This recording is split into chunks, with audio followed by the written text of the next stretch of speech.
Welcome to What Nobody Tells You. I'm your host, James Ferrigno, and our guest today is Pollyanna Bush. She's a singer, songwriter, and spiritual leader. Welcome, Pollyanna. Thank you so much for having me. It's a Uh, pleasure to be here. yeah, thank you for being here. Why don't we start at the beginning? You're a singer and a songwriter, performer, had a fascinating journey through your life. What first drew you towards music? Oh, that's easy. My mom had been a professional singer when I was in her womb. She was singing all the Mhm. time.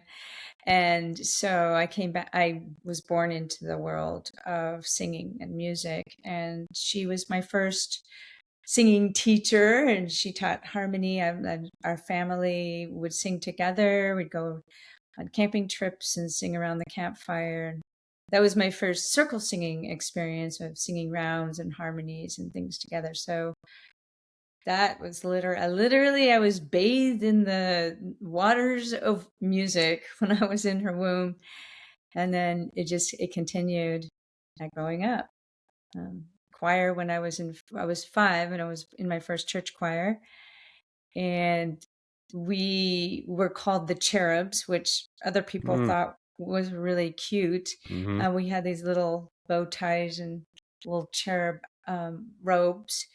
And for me, it was not, I felt like it was an assignment, like a divine assignment that I was a mm, cherub. And I felt connected to an angelic energy still at that age. So when nice. I was up there singing with the adult choir behind us, and we were the children's choir, and we were in this beautiful church with the vaulted ceilings and the stained glass windows. I've got one right behind me. And the congregation was there. So when I was singing, I had this sense of that I was serving, and which is really interesting because I got it at 5 years old. I knew, like, oh, okay, that this is what I'm here to do. And so that was what I was doing. I felt like, okay, I'm a cherub and I need to deliver this beautiful message, divine message to the masses or to the congregation. Wow, that's amazing. That's fantastic. What a magical, you Hmm. had a magical childhood. Hmm. A In that magical childhood. respect, for sure. Yeah, yeah. Yeah, yeah. I found my path very early on. And So you never had to it was never difficult to stick with or anything. It's just who you are.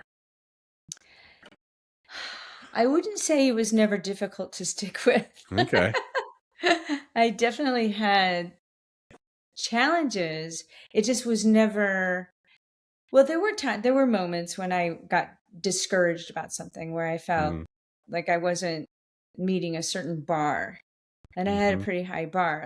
I had these, just these two clear aspects of me. One that's just, here I am, I'm singing and I'm giving music and I'm here. It's all about uplifting spirits and bringing more consciousness and raising vibration and so forth.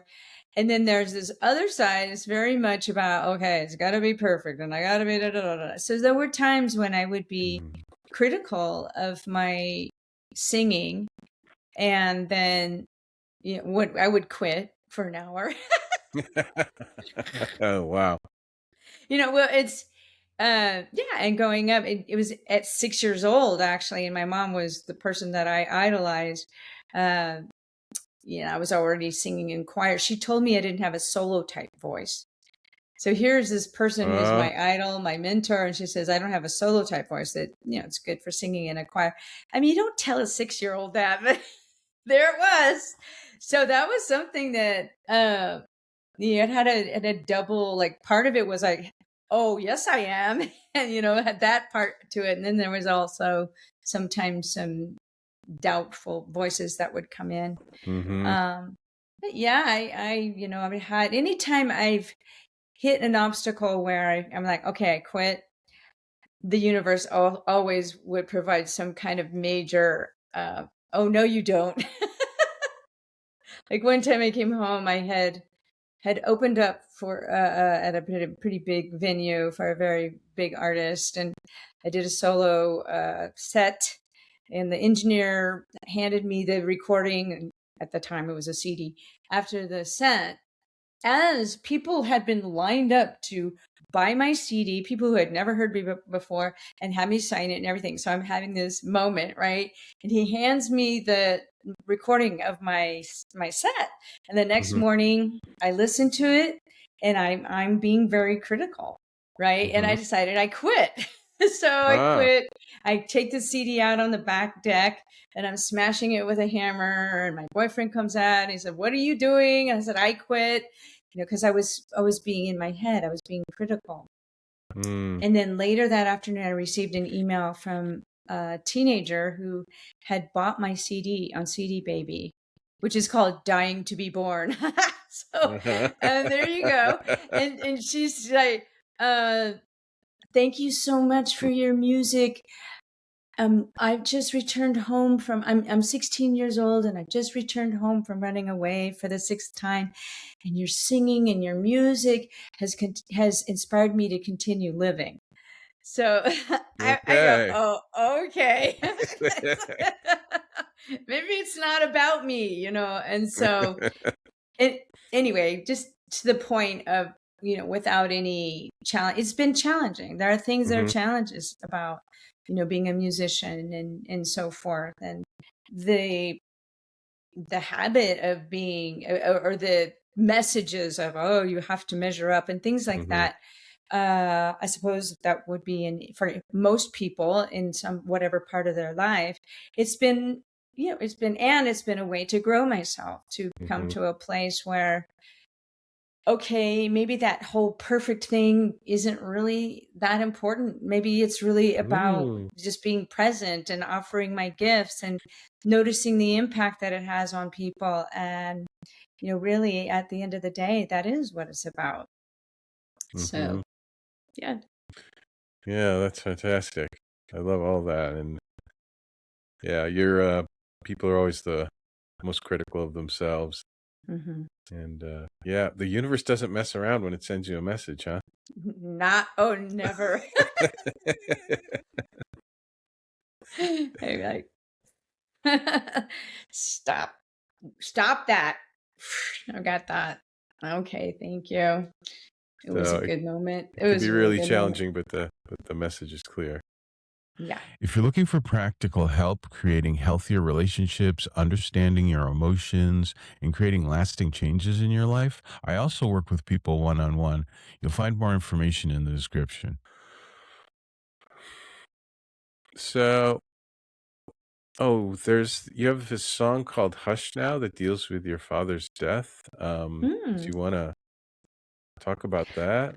Yes, I'd love to. So when I was, my father passed away when I was 6.5, and my parents had decided to not tell us kids that my father was going to die.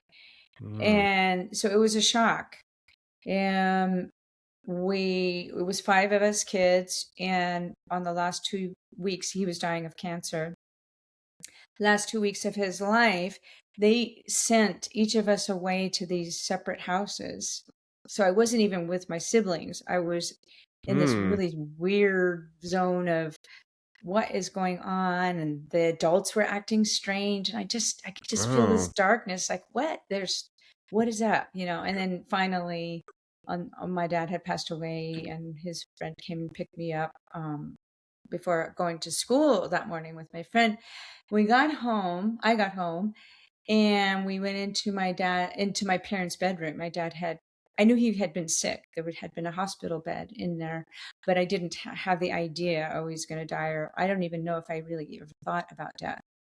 mm-hmm, Um, and so I said, "Where's Daddy's bed?" And then my mom said, "Oh, well, he died. He died." And I apparently knew enough about death to understand the concept.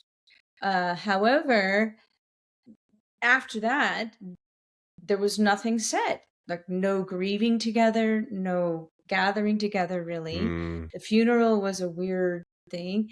And but each of us kids just separately went off and licked our wounds in our own corners, but nobody talked about it. Nobody grieved together. Nobody held each other, Mm, nothing like that. So, as an adult, after moving through lots of things and processing things, in my past, I decided, well, I want to redo.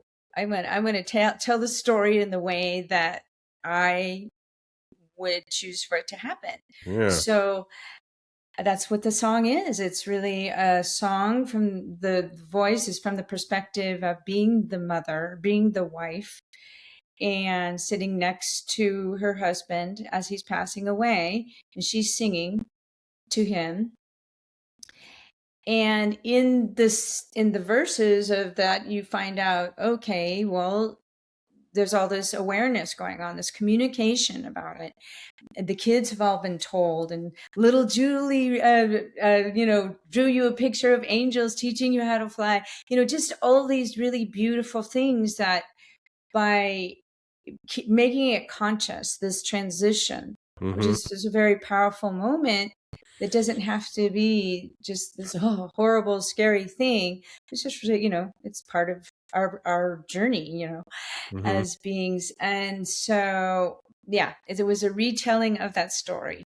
And in fact, the first time I played it for my mom as an adult, we were private. I played it for her in my music room, and it was the first time that she and I actually grieved together. We cried Mm, together. So that song has a yeah. lot of it's very powerful. I've played it in different concerts where people have come up to me and felt the just the permission to speak about death. Mm, Yeah. So I did one time. I did a concert, and this a daughter, came up, and it literally that day was the anniversary of the husband slash father's death. And so it's been a very powerful song for me personally, as mm, to sort of retell and reframe. And it was healing for my mom and for my relationship with her. And then it's been a real support, for other people, and a permission to speak about it, a permission to maybe do things differently, because mm-hmm. that was also something that my mom later on wished they had done differently. They were doing what they thought was best, uh, Mm-hmm. you know. But yeah, say goodbye, folks. Like it's important, to have that closure if you can. Yeah, and I think in the modern culture with doesn't really have a real initiation process for people, and that's one of the things you would learn in a initiation process in a healthy society, and being able to grieve together and be able to process that. And Exactly. yeah, so that's a great service, giving people at least a start and being able to do that. Do I you think? agree. Yeah, Absolutely. yeah. Do you think music for you helps you process your own emotions? Well, clearly to some degree, and it helped you connect with your mother, but has it helped you really process your own emotions and process emotions with other people besides your mother? Oh yes, definitely. My album "Dying to Be Born" for sure. Just by the title "Dying to Be Born," it's moving through and transmuting, feeling, experiencing these things that have happened in my life, and then transmuting them into something that is beautiful, and some so that I'm coming out the other side, so to speak. And yeah, so my songs are written with those kinds of, it is coming from me, where I'm at in my development as a human. And so absolutely, if you listen to my songs, you'll hear in the words that there's that kind of awareness and consciousness that goes into it, and the messages. Those are, I would just say, they were all my own little homeopathic remedies for my Mm-hmm. soul to heal and to open up and to develop and to evolve. 100%. In fact, Wow. It's been, I was playing a gig at this one place where the lighting person apparently the sound person just loved my music, and the lighting person did not like my music at all. She Okay. said, "Oh, it's too emotional." Too emotional. And I'm like, "Thank you." Yeah. Beautiful. So, it everybody has their own taste in music, Mhm. right? And some people don't want to be led in a specific way. Maybe they're just out for let's just have a good time, which is great. Yeah. There's a place for that, and there's a time for that. And I would say more and more these days, given who I am and how I've evolved, that my music is it definitely tends to be on the uplifting side. Let's look at what we have, what the possibilities are. Or like I have a song called "Say It Now," which by the title you could probably figure out what that is. And there is a bit of a story of the verses where people aren't actually saying what they came to here to say or doing what they came here to do, so it's a bit confronting Mhm. in that sense. But then on the other hand, it's also very encouraging to go ahead and do what you came here to do. Say what you've been holding off, maybe write something that you were going to write, or maybe there's somebody that you're really been holding off on communicating with. Maybe you need to Mhm. say you're sorry to somebody, or forgive them, or whatever it is. So yeah, my music uh, is somewhat, I mean, it's always just going to come. I shouldn't say somewhat. It's always going to come from, where am I in my evolution? What am I up to? And so it'll be from that place. Otherwise, what am I talking about? Why sing it if it's not something that's real and something that's moving Mm. through me? Yeah. Yeah, absolutely. I love that. And when probably a few decades ago, I began to see music as basically the language of the divine. It's or a window into the other world. I was wondering if you had some type of experience when you really began to see that music was a spiritual practice or something like that. Well, I mean, we're back to 5 years old. Oh, yeah. Literally, I mean, I started there pretty Mhm. much. I had that awareness at age 5, and that I felt a very deep connection of sacred, something sacred happening. I didn't have the words for it. Yeah. I had the experience of it. I had an expanded feeling. I felt myself much larger than my body or the space where we were in the physical space. And then all through my years of singing in choirs, even though it was church choirs. However, that wasn't really my like the dogma and the stuff that that they teach in the church wasn't my thing. I was about the music. So, for instance, I'd be in church choir practice during the week, and then I'd sneak up to the sanctuary and be in the sanctuary by myself and sing and just be present and feel the space, like the architecture, the geometry of the space that was Mm. there. And I Oh. could actually connect with the shape.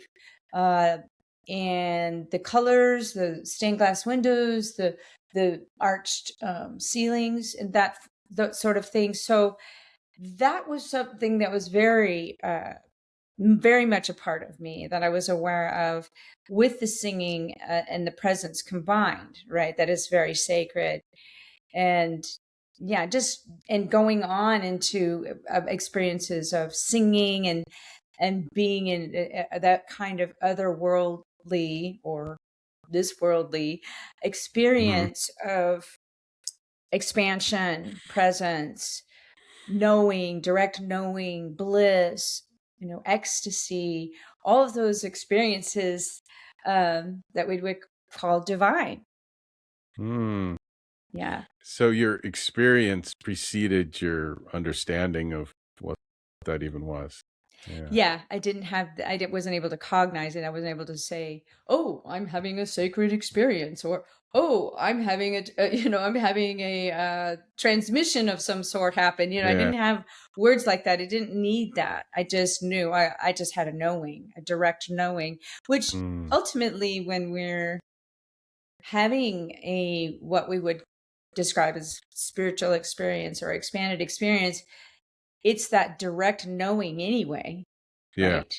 That lets us know, oh, well, here, well, oh, okay, so I'm this now. Okay, I'm a cathedral. Like I've literally had experiences Uh-huh. where I was the shape of a cathedral, and all kinds of wild things happen. Uh, and not just like a kaleidoscope cathedral. So not just a cathedral, but a kaleidoscope cathedral. I mean, just some things that I wouldn't think of to experience. You know what I mean? So it more I put names to it after the experience, but it just as I'm having the experience, it just is the experience. Wow, And that's music is always going to take me there. Well, I shouldn't say always, but very often will take me there. And I'm so many hours of music all my life, and I never get tired of it because it's yeah. plugging me in. It is the fabric Mhm. of who I am. It's vibration. It's what I'm made of. It's what we're made of, Yeah, right? We're all vibration. So it just absolutely. makes sense that it's an easy tap, like, okay, kind of feeling out of sorts right now. Okay, I know what to do. Go sing. Or I Yeah. don't even have to go anywhere. Just start singing. Yeah. That's great medicine. Great medicine. Mm-hmm. Yeah. In fact, you say medicine. I have a project right now called Song Medicine, Oh, right? wow. Yeah, it's literally song medicine, and I have 7 musicians, including myself, and it's a hybrid. It's where we're performing my original songs that are very much uplifting and inviting people to become aware and be present, and say what they need to say, encouraging, blah blah blah, all that, and a combination of that plus bringing in circle singing elements, and plus taking parts of my songs, like the endings of my songs, and having these codas with repeating phrases that then we invite the audience to sing. So it's Mhm. very much an experiential of happening rather than your typical audience over here. We're the performers, right? It's very Mhm. much the audience is up and moving around, and then we're singing together, and it's called Song Medicine. Beautiful. It's Yeah, beautiful. Wow. Who needs plant medicine when you have kaleidoscopic cathedrals? exactly. As Wim Hof would say, "High on my own supply." Yeah. Oh my Exactly. gosh. So, yeah, you mentioned circle singing. Maybe talk about that for people who don't know what it is. Well, circle singing is something that's been around for eons, right? Uh, and more recently, I would say 40 years ago or so, Bobby McFerrin Mhm. popularized this form, which is where you have a facilitator slash composer who's going around and sectioning the circle off. Like, let's say you have 30 people, okay, and you take a section. Okay, these people here, I'm conjuring something up. I'm something melody, some uh, yeah, rhythmic thing happening, and I will give that repeated part to these people to keep singing, to have them just sing it and repeat it. And then they keep it going Mm. and then add the next part in, which could be a harmony to that part or some kind of interweaving melodic fragment that goes with that. And sometimes, a lot of times it's a made up language, right? Mhm. Or sometimes I use words too, English words. And so by the time you get done giving all these different parts out, you've got a whole song. You've got people singing this beautiful creation that's made Mhm. right there in the moment, right? And it morphs. Like it's like, okay, and then I go around and I might have, okay, I'm change this part over here, or have this half of the group stop singing and this half you just hear exactly what they're doing and then take them and then bring them back in. There's all kind of fun ways to play with bringing people in and out and changing the parts and so forth. And then another facilitator will come in, and maybe if the song's still going, that facilitator will start changing things around, and it can just keep going like that. And yeah, but I don't know, 35, maybe more years ago, Bobby McFerrin started a thing called Sing for Your Life, which was a 24-hour. When he started, it was 24 hours. Yeah. Grace Cathedral. Nowadays, we Fantastic. do 8 or 10 hours at most. But yeah, so in the beginning, it was this 24-hour vigil where the song never stopped. So that's a really wonderful thing. And yeah, Bobby, he would be up on stage and the audience would be out here, and he'd just go, he'd say boom, da, da, da, boo, boo, and then he'd have these people do that, and then da, da, da, da. So he was bringing people into circle singing at his concerts. Yeah. Yeah. Wow. It's Conducting the audience. It's so cool. And it's just circle singing. Yeah, it's great and I love doing that with my song medicine thing.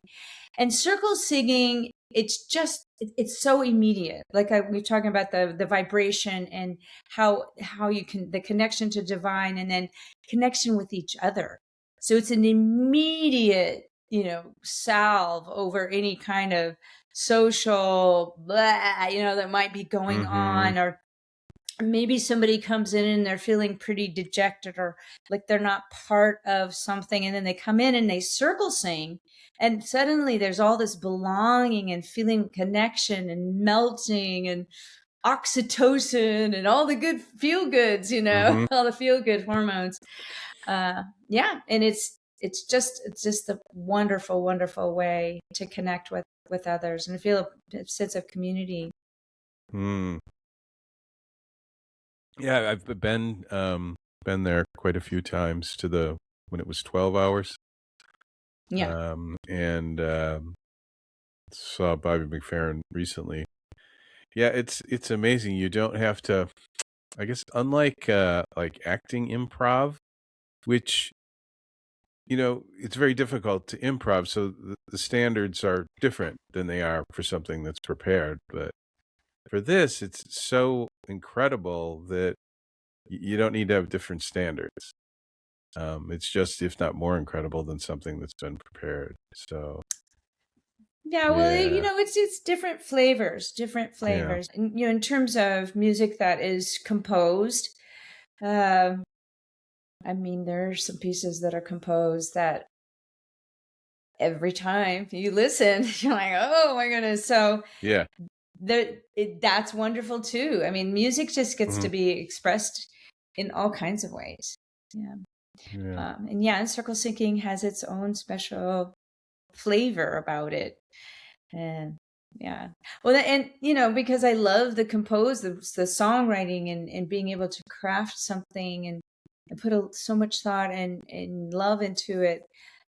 That's why, and I love the circle singing. That's why I called the hybrid. I did the hybrid of, okay, I want to share my songs. I want to share my original songs, and I guess they're beautiful and important and uplifting, and I want to have people singing together. So why not just bring my loves together? Why not? Why not? I get to make it up. So Yeah, nothing's stopping us. exactly. So trying to think how to phrase this. So do you believe that everyone has a voice or that everyone can sing? Yes, I Okay. do. And what about people who are afraid to sing? Well, unfortunately in this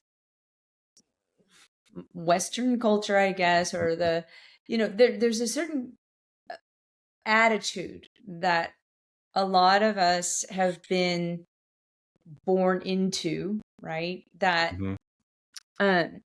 you can either sing or you can't. And there are cultures in the world where everybody sings. What do you mean you don't sing? So I think people that are afraid to sing have been given some kind of message about their voice, Mhm. have taken on, whether whether it was explicit or implicit or something that they interpreted somehow.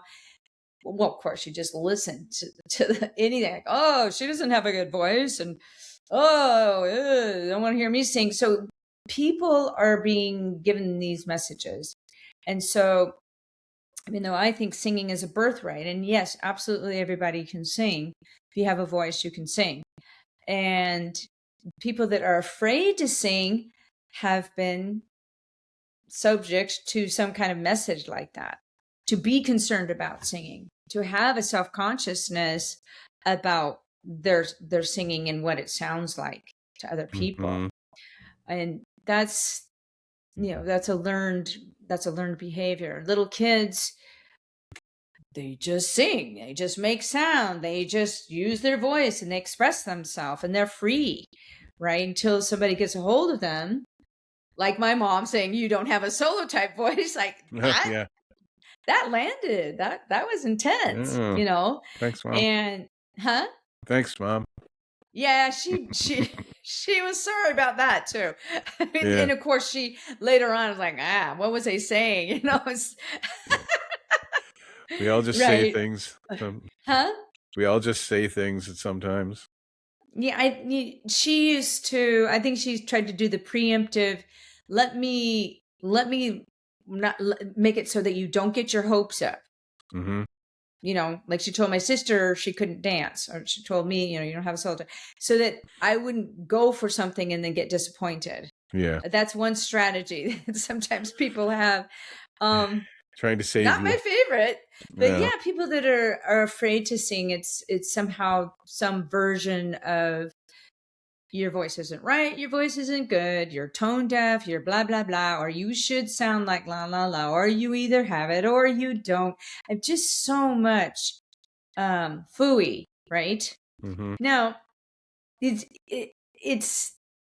like if you to go to another culture. I had a friend who used to take Americans to Fiji, this village in Fiji, Mhm. and they arrived there, and then there's villagers also, they're all starting to sing together, they're singing, everybody's singing, and then most of the Americans join in, right? And there's this one person who wasn't singing, so obviously one of those people that was afraid or something. Mhm.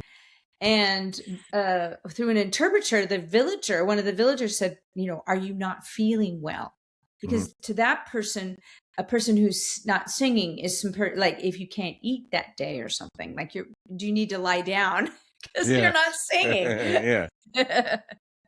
So, yeah, Interesting. yeah, exactly.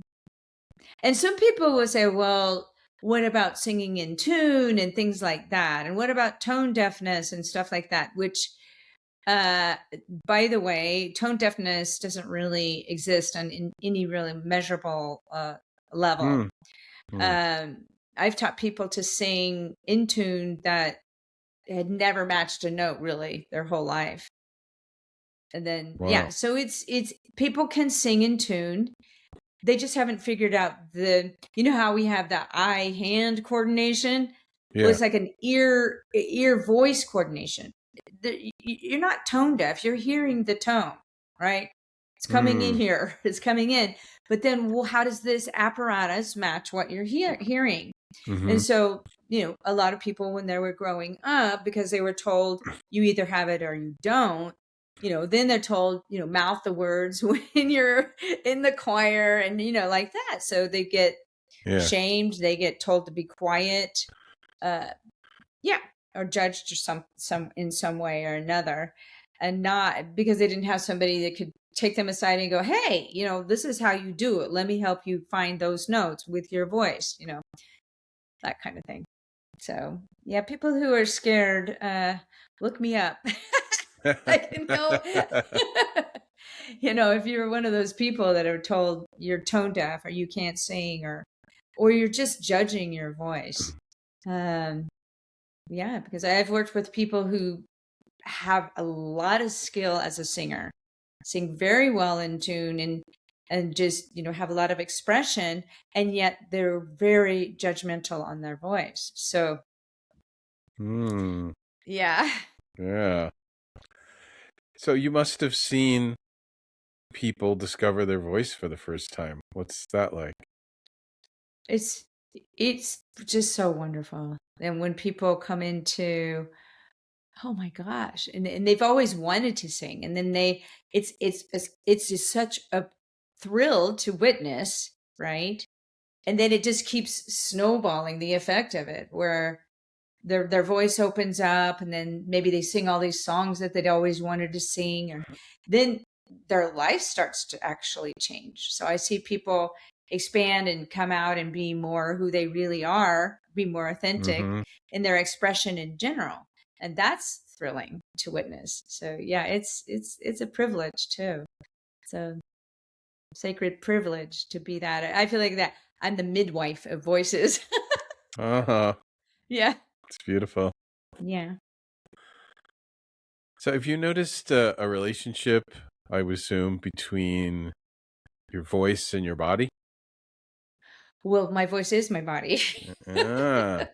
Ah, yeah. A lot of people will think the voice is, from here, something Mm-hmm. here up or here out the mouth, like that. This little teeny tiny thing.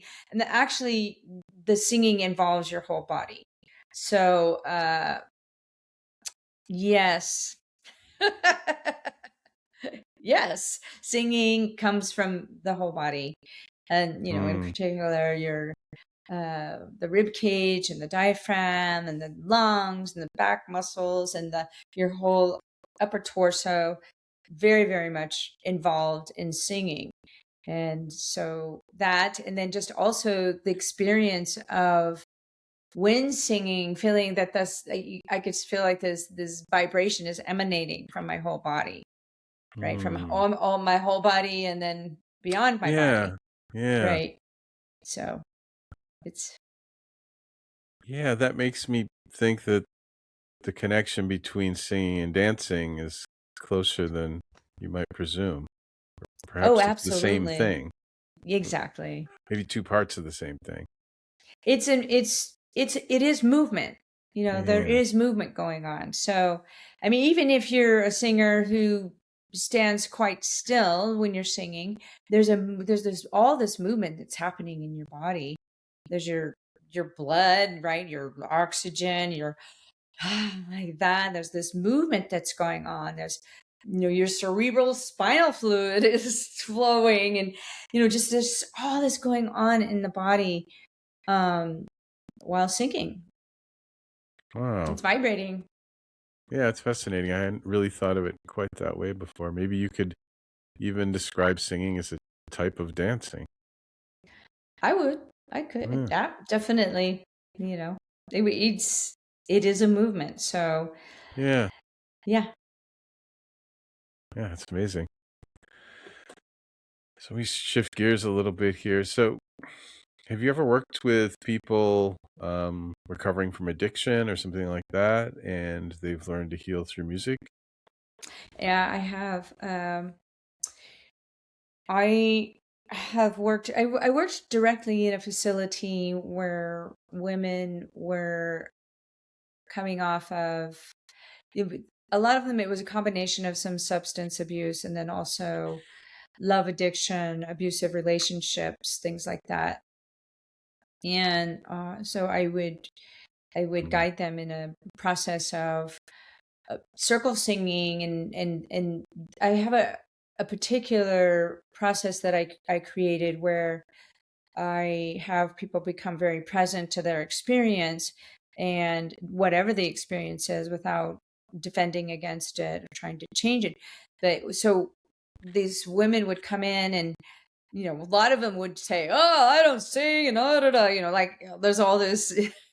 complaints at the beginning, but pretty soon, so when I would take them through the sensing practice, becoming present, becoming aware, and then becoming aware of physical sensations, and then becoming aware of what is present for them energetically or emotionally, and then they would speak out maybe a few words. of what that experience was. And then from there, I would create the circle song from their words. So they are singing their own words, even if, even if it's something that's like, I'm really, I'm so much full of anguish, now I'm left alone, or whatever it is.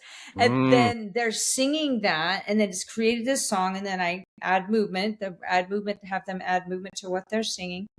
And yes, within 15, 20 minutes, these women are moving and dancing and laughing and just completely changed in their energy. Wow. And then after we do that, like that was be the first half of the session with them, and then we take a little break, and then we'd come back, and then I'd have them write a healing message, either to a healing message or an encouraging message, either to themselves as a child or from themselves as a child to themselves now, or whatever, however they wanted to construct it. And they would in their notebooks, they'd write these words, and I'd have my keyboard there, and then we'd create a song in the moment, which was their song. So they'd come up, sit next to me, and I'd say, well, what kind of music would you like? And then we'd construct this song, and then they would sing it, and I'd be playing the piano, and then the rest of the group would become the backup choir. So I'd find a repeating part that they would then sing and harmonize, and then while this person is singing their song. So very powerful process. And the reports would always be, they would take their song and they would play, because we would record it, and then the next day they'd go and they work with the horses, and so they would take their personal song in with them, and just to help them become more Mm. congruent with who they are, and because they're moving back into the world. And so these songs were supportive for them to be able to go back into the world, and to maintain their sobriety, so to speak, whatever that is. And yeah, very powerful work that I've done in that realm. That's incredible. Yeah, that's amazing. Yeah. Yeah, it all makes sense to me. Yeah. And I've also done, I worked at the Chaplaincy Institute for Arts and Interfaith Ministries, which is an interfaith chaplaincy training, and teaching, like we're taking people through this process, the circle singing process that I just Mhm. described. And then they're learning how to do circle singing, and then they're being invited into singing a spontaneous prayer. Mhm. Sometimes when you're by the bedside and maybe somebody's passing, or they're just really sick, and you don't know their religious background, or maybe they don't have a particular one, it's really great if you have in your tool belt to be able to just sing a prayer in the moment, where it feels like a support. It's a real service to this person. And yeah, it's been an incredible journey that way. Yeah, and then a process where I would also have this process of playing the piano. Each person in the class would have an opportunity to sing their own solo song made up in the moment, which is very, very gutsy for a lot of people. Mm. It's a very, like walking on a bed of coals or something. Like, it's definitely Yeah. an initiation for sure. Yeah. Where for a minute and a half or two, I'd have somebody time. They would sing their solo song while I'm improvising, and they could say, they'd tell me what kind of music they'd like, something funk or something bluesy or something really mellow or whatever. Or they could say PC, which is Pollyanna's choice.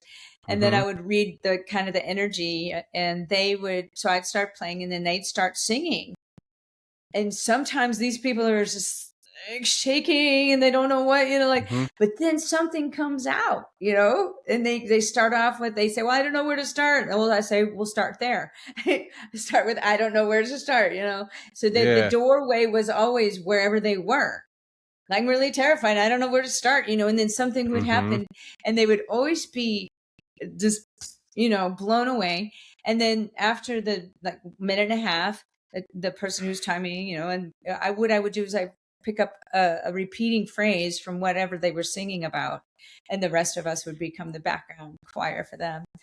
And that's also been a very transformative experience for people in that chaplaincy training that swore they would never sing or Mm-hmm. they don't sing, that they would email me and say, "Hey, I just sang for a person who's dying today, sang in the Mm-hmm. hospital," and or in hospice or whatever. Yeah. Yeah, that's absolutely amazing. Um, so for me, I intuitively can just feel the power and truth in everything you're saying. In fact, I'm having some type of experience right now, just listening to your words, and I hadn't really Mm. thought of it in those specific terms. I think maybe something about you having done it and describing things you've actually done has, I don't know, it's having an effect on me, and I'm having an experience from it. But do you have, for maybe people who that isn't automatically apparent to, do you know why this is so powerful? Do you have any understanding of what's going on behind it? Why? Which this Like, do you mean? yeah, I guess there's a number of things overlapped here. So, uh, I guess for people healing with trauma, I guess that's where we started. Oh, why this is so powerful? Yeah.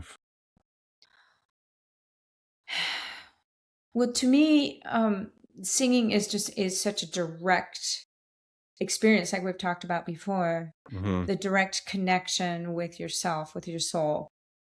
There's just something so pure about your own voice. It's your own voice. There is no other voice like your voice, right? Hmm. This is it. I my sense is that when people finally are given the permission Hmm. to use their voice, to express where they are, to be real, to be authentic, to sing, to vibrate. It's just an aha. It's of course they're Hmm. reconnecting Yeah. with who they really are. And when you reconnect with who you really are, you're going to find freedom. You're going to find strength and courage and boldness and clarity and all of the qualities of being that we really want. You're going to feel a sense of love, sense of um, harmony with yourself, right? And Hmm. even if what you get in touch with is painful, something about the singing gives you, it's like a salve also that helps to make it possible to be land wherever it is that you are, and then and be with it and to allow it to transmute, allow it to transform, right? So that singing is just such a direct in. If you can get Hmm. somebody over the hump of like, I don't Yeah. see, Yeah. um, and of all in all the years that I've done this work, I think maybe two people have just like, nah, I'm good. I'm not gonna do it. Hmm. I've been doing this for 30, like a long time, Yeah. leading people in this world, so in this realm. So my guess is not guess. My belief is that my perspective is that everybody wants to sing, or most people. There are Hmm. probably a few people on the planet, whatever. Yeah. But I think at least people want to be expressed and they want Hmm. to be seen for who they really are and to be who they really are. And so this work is just, that invitation, right? You start in and it's undeniable. This is my sound. This is who I am. This is my sound, right? And so I hope I answered your question. Yeah. Yeah. I think you did. And what was the experience you're having? Yeah, that's what I'm trying to determine. Maybe it's that I need to sing. Um, there's, yeah, I can just feel an energy flowing through me, and I'm getting I'll just get this at periods of transition where, I don't know, the world will shift and look different. And Yeah. yeah. So, Yeah, things aren't as they appear to be often. yeah. Things usually Yeah. maybe get a little blurrier and then get more clear. Interesting. Okay. Yeah. Well, So, keep me posted. yeah. Yeah. I'll let you know how this all pans out. Okay. Uh, Well, so it's been what is it that people generally aren't told about finding their voice? they aren't told. Yeah. What's missing? Oh, well, I would say that um, they aren't told that they have the right to, or that they have a voice that's worth investigating and opening up. Um, they aren't told that they can learn to sing. Mm, Yeah, I mean, a lot of people really do believe that it's the you either have it or you don't. So mm-hmm. there's a lot of misinformation about that, myths about singing. So there's stuff people that they are told, like you have it, or either you have it or you don't. Um, and so those people are not told. That's kind of like, so then it's assumed. Well, I don't know. Yeah. I didn't figure it out right away, so therefore, you know, no luck for me this time, right? So yeah, people aren't told that they have a voice, and that pursuing opening their voice and learning about singing can be done just for that. It doesn't have to be about I want to be a professional singer. It doesn't have to be like that. Like, Mm-hmm. serious, I'm doing this seriously. Mm-hmm. I've had so many students, singers come in and go, I'm not trying to be Lady Gaga or whatever, like, no, you're going to be you. Yeah. So there's this thing about it's okay to sing. What they're not told is that it's okay to sing and explore singing for its own sake. Just because singing is fun and wonderful and transformative and enlightening and Mm-hmm. uplifting and all of that, just for that, doesn't have to have a dollar sign attached to it or Yeah. fame attached to it or, you know, some kind of a success measure attached to it. Yeah. You don't, just because you don't get paid for it doesn't make it mean it has no value. Exactly. Oh, you said it better than I did. You led me to Rewind, rewind. it. Oh, so one final question I think is relevant is healing. So is there seems to be a through line and really through your whole life that all this music is healing in different ways. All the music that you're expressing and that just around you in your life. And is there maybe something people misunderstand about healing or don't see about healing or the relationship between healing and music and voice? Well, I think when people maybe separate singing from healing is they don't realize that there's so much going on when you're singing. Like physiologically, there's literally stuff going on that's healing.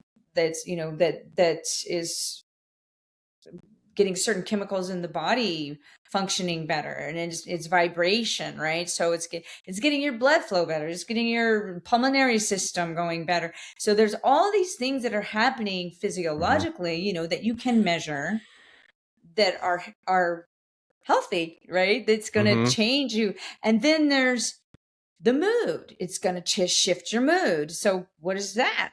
That's changing the chemicals in your, in your brain, in your mood. And it's Hmm. going to help you have more clarity. And it's going to, so those things are really, truly measurable and Hmm. have been measured. So, and then there are aspects of singing that's healing, that's very mysterious. there's Hmm. there's this vibration, and there's stuff happening, like you're having this experience like, whoa, what's happening? I'm more than this physical body. I'm more than the voice. Like I am the voice, and then there's this whole other thing that opens up. So, and when you feel also just singing, is it fun? Are you feeling a sense of joy? You get happier. Or maybe you sing the blues and you're just, just releasing a bunch of stuff, and then you feel better, afterwards. Yeah. So, just so many different aspects of singing with different ways that you could look at it, that are healing, emotionally and physically and spiritually. Yeah. Fantastic. Well, Pollyanna, thank you so much for being on the show. My pleasure. Oh, It's just been a wonderful conversation. Thank you. You had great questions. hmm. Really fun to explore these topics. They're my favorite. So Yeah, it's just been a joy for me as well. So I really appreciate it. fantastic. All right. Do And you want me to speak about recently I started a school community, SKOOL. It's called mhm. Pollyanna's Vocal Lab. So there might be some people that watch this video and want to go, well, I do want to sing. And, so they Yeah, can they can join my Pollyanna's Vocal Lab, or get some teaching videos on my YouTube channel at Pollyanna's Vocal Lab. Um, yeah, or just contact me. So maybe get my email in there. That would and be great. yeah, and I'll put the links to the Vocal Lab and other links you give me in the description so people can look there and contact Pollyanna that way. Also, you found out about the song "Hush Now." I guess I didn't tell you about that. You must have listened to it. You can find that Mhm. on my website. So if anybody wants to go, I want to hear that song, you Yeah. can find it on pollyannabush.com. Um, yeah, in the Dying to Be Born album. Yeah. All right. Fantastic. And that's our show for today. And join me next week. If today's conversation resonated with you and you'd like to explore working together, I've included a link below where you can learn more about coaching and schedule a complimentary discovery session. Hi, guys. If you could like, subscribe, follow, share, that way I can help bring you more information and better podcasts in the future. Thanks.